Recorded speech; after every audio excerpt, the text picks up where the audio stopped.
விவகாரத்துல நடிகையை பயன்படுத்தி முடக்க நினைக்கிறீங்களா? அவங்க ரொம்ப நாளா முயற்சி பண்றாங்க. நம்ம நீதிமன்றத்துக்கு போயிருந்தோம். அங்க ஹைகோர்ட்ல வந்து அது டிஸ்மிஸ் ஆயிடுச்சு. நம்ம இப்போ அப்பீல் போயிருக்கோம். அவங்க 3 வாரத்துல விசாரணை பண்ணி முடிக்க சொல்லியிருக்காங்க. ஏற்கனவே ஒரு 3 மணி நேரம் போய் விசாரணைக்கு போயிட்டு தான் அவர் வந்திருக்காரு. எல்லாத்தையும் எழுதியும் கைப்பட எழுதியும் கொடுத்திருக்காரு. இதுக்கு மேல அவங்களோட இதுக்கு அவர் கட்டுப்பட்டு வருவார். அவர் சொல்லியிருக்காங்க, அவர் போவாரு. ஏன்னா நம்மளுக்கு பயப்படுறதுக்கு ஒண்ணும் கிடையாது. யாரை நீங்க முடக்க நினைக்கிறீங்க? அந்த மாதிரி எத்தனை நாளா பேசிட்டு இருக்கு. இத்தனை வழக்கு இருக்கும் போது பாலியல் குற்றம்னா அவரை போட்டு நீங்க அசிங்கப்படுத்தணும் தான் நீங்க முயற்சி பண்றீங்க. வேற என்ன இருக்கு? இன்டென்ஷன் என்ன இருக்கு? ஏற்கனவே 2 முறை எழுதி கொடுத்தாங்க. வழக்குல இருந்து வெளியே போறேன்னு எழுதி கொடுத்தாங்க. மீண்டும் வந்து அந்த வழக்கை வந்து புதுப்பிக்கிறாங்க. அதுதான் நீங்களே சொல்றீங்க. அதுல இவ்வளவு குழப்பம் இருக்கு.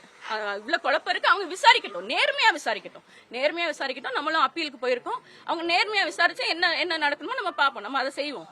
அவரும் அதுக்கெல்லாம் அவர் ஊர்ல இல்லன்றது அப்பவே அவர் சொல்லிட்டாரு. இவங்களாதான் இந்த தேதியை 27ஆம் தேதி கொடுங்க, நீங்க வந்து எழுதி கொடுங்கன்னு அவங்களாதான் சொல்றாங்க.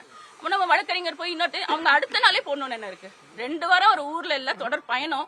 அவர் வந்து எங்க ஓடி போயிட போறாருங்க? ஒரு நாளைக்கு 3 தடவை பிரஸ் மீட் பண்றாருங்க. கணவர் எங்க இருக்காருன்னு எல்லாருக்குமே தெரியும். இன்னைக்கு அண்ணன் இந்த ஊர்ல இருக்காராமே, அது அங்க இந்த ஊர்ல இருக்காரு போல இருக்கு. அங்க இருந்து பிரஸ் மீட் கொடுத்தாரு. எல்லாருக்குமே தெரியும். நீங்க என்ன எங்க ஓடியா போயிட போறாரு? எங்க எவ்வளவு வழக்கு இருக்கு, எவ்வளவு எதிர்கொள்றாரு அவரு. ஓடியா போயிடுறாரு. வந்து சொன்ன தேதியில அவர் வருவாரு. அவர் ஒத்துக்கிட்ட தேதியில அவர் வருவாரு. இன்னைக்கு ஒரு தேதி கொடுத்திருக்கீங்க. அது என்னன்னா அவர் பேசி முடிவெடுத்து அவங்க எல்லாம் பண்ணுவாங்க. நேற்று வழக்கறிஞர்கிட்ட பேசுனீங்கல்ல, அது கிழிச்சது குறித்து என்ன சொன்னாங்க?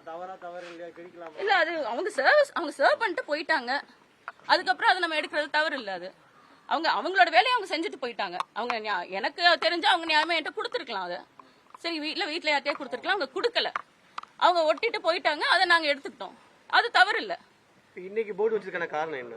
நிறைய வந்துகிட்டே இருக்கு தம்பி, வந்துட்டே இருக்கு. கேட்டை வேற சுத்தம் பண்ணணும். அது நல்லா ஒட்டிடுறாங்க.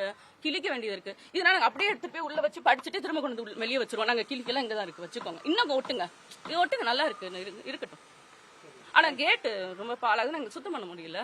அதனால அது அவரை பேசிக்குவாங்க. வழக்கறிஞர்கிட்ட பேசிட்டு காவல்துறையில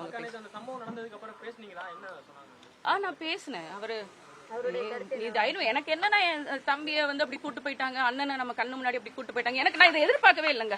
அதுவும் வீட்டுல வந்து இதை பண்ணுவாங்க, ஒரு தலைவர் வீட்டுல ஒரு இப்படி பண்ணுவாங்கன்றது நான் துளியும் எதிர்பார்க்கல. அவங்க நம்மளுக்கு ஒன்னும் அடிப்பணிஞ்சு போவேன்னா, நேர்மையா நடந்துகிட்டா போதும், சரியா நடந்துக்கிட்டீங்கன்னா போதும். உங்க மேல நாங்க மரியாதை வச்சிருக்கோம், அதே மரியாதை நீங்க எங்களுக்கு கொடுக்கணும்ல.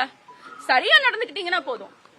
நான் நேற்று சொன்னேன், அவர் நீ கவலைப்படாது. எனக்கு அவங்க 2 பேரும் போனதுதான் எனக்கு ரொம்ப கவலையா இருந்தது.